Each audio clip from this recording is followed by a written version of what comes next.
সম্প্রতি ঢাকায় চলচ্চিত্রে আলোচিত এবং দর্শকপ্রিয় একজন তারকা হলেন বিদ্যা সিনহা মিম। কেননা এই তারকা তার কেরিয়ারেরই মধ্যে অনেকগুলো চলচ্চিত্র উপহার দেন তিনি তার অনুরাগীদের।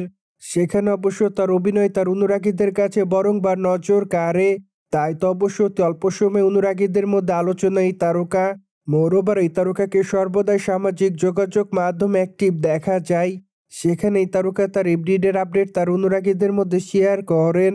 সেই ধারাবাহিকতায় সম্প্রতি এই তারকা তার ইনস্টাগ্রাম হ্যান্ডেল অনেকগুলো ছবি শেয়ার করেছেন।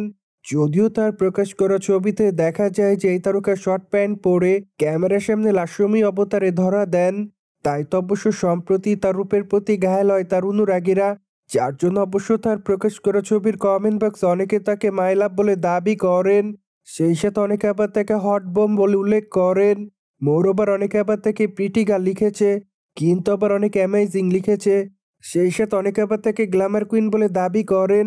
মোরওভার অনেকে আবার তাকে কুইন বলে উল্লেখ করেন। সেই সাথে অনেকে আবার তাকে ক্রাশ গার্ল বলে দাবি করেন।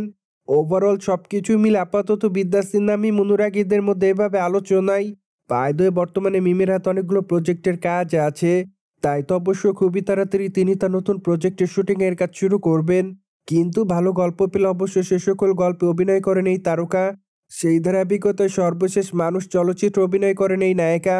মূলত চলচ্চিত্রটিতে তাকে পুলিশ অফিসারের চরিত্রে অভিনয় করতে দেখা যায়।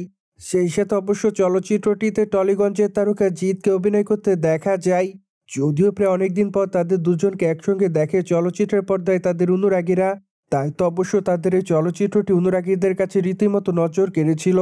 সেখানে অবশ্য বিদ্যা সিনহা মিমের অভিনয় তার অনুরাগীদের কাছে বিশেষভাবে নজর কাড়ে।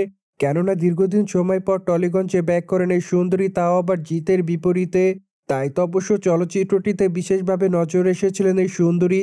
সোভিয়ত জেনে তো নিলেন টলিগঞ্জের তারকা বিদ্যা সিনহা মিমকে আপাতত শর্ট পোশাকে দেখে তার অনুরাগীরা।